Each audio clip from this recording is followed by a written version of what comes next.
Министерот Манчевски во своето обраќање се осврна на постигнатите резултати во изминатата година во контекст на сајбер безбедноста во Македонија, истакнувајќи дека во Европскиот месец на сајбер безбедност е задоволен од постигнатото изминатава година. Особено што успехот постигнат на оваа област беше нотиран и од Европската комисија. Неодамна тим составен од стручни лица од Министерството за информатичко општество и администрација, Министерството за одбрана и Министерството за внатрешни работи ја изработија Националната стратегија за сајбер безбедност 2018-2021. По завршувањето на овој процес, работната група се посвети активно на подготовката на акцискиот план. Првата работна верзија од акцискиот план веќе е објавена на веб страната на Министерството за информатичко општество и администрација МИОА.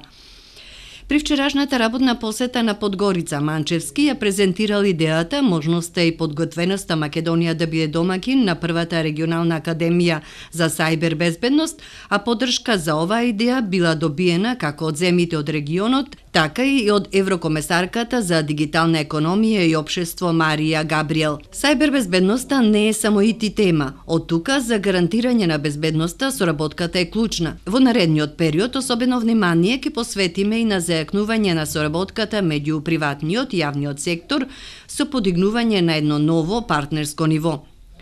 Соработката со приватниот сектор ќе возможи безбедна средина за размена на информации, истражување и развој. Обезбедувањето на безбедна инфраструктура за размена на информации ќе го стимулира предприемништвото, а со тоа и ќе ја поддржи конкурентноста на сите домашни компании и ќе ги заштити нивните инвестиции, заклучи министерот Манчевски. Прогнозите за пазарот на сајбер безбедност во периодот 2017-2022 година укажуваат на јасен тренд на зголемување на трошоците секоја година.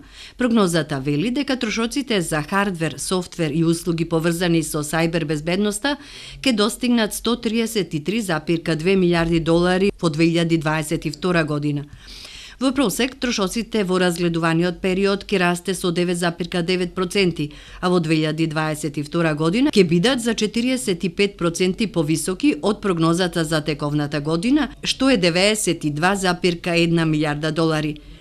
Најмногу средства ќе зафатат услугите за кои би биле исплатени 40,2 милиарди долари од трошоците за сајбер безбедноста во 2018 година. Вториот најважен пазар во сајбер безбедноста е софтверот, на кој оваа година компаниите и организациите ќе потрошат 34,4 милиарди долари. Соединетите Американски држави се водечки пазар за сајбер безбедноста во светот со силно водство на достанатите, а земјата оваа година ќе потроши 39,3 милиарди долари за хардвер, софтвер и безбедносни услуги.